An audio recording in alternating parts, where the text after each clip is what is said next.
એ સત્ય સ્વરૂપ પરમાત્માને પ્રણામ કરે છે. ભાગવતજીની અંદર 3 લોકોના મંગલાચરણ છે. ભગવાન વ્યાસનું મંગલાચરણ પ્રારંભમાં છે.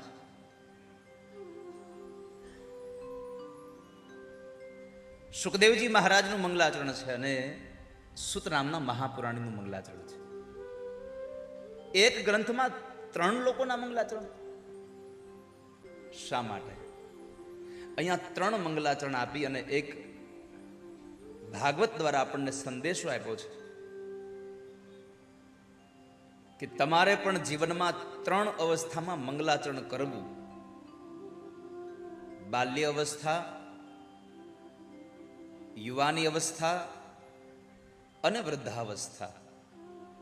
આ 3 અવસ્થાની અંદર આપણું મંગલાચરણ થાય.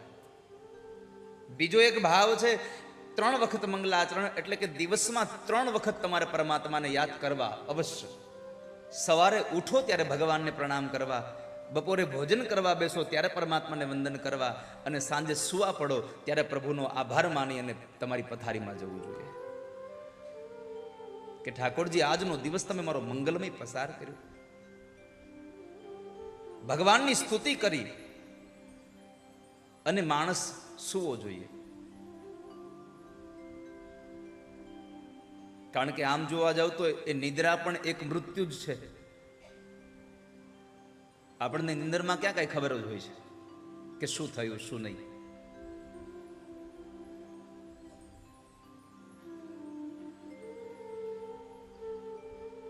તો જ્યારે આપણે સુવા પડીએ ત્યારે ભગવાનને યાદ કરીએ.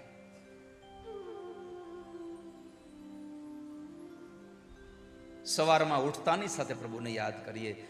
બપોરના ભોજન કરીએ ત્યારે પરમાત્માને કહે ઠાકોરજી ભોજન કરવાની તાકાત, ભોજન કરવું ન કરવું એ હું જ જાણી શકું, પરંતુ મારા પેટમાં ગયેલું ભોજન પચાવવું કે નહીં એ તમારા હાથમાં છે.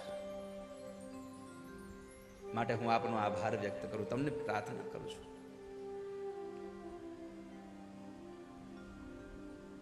તો એ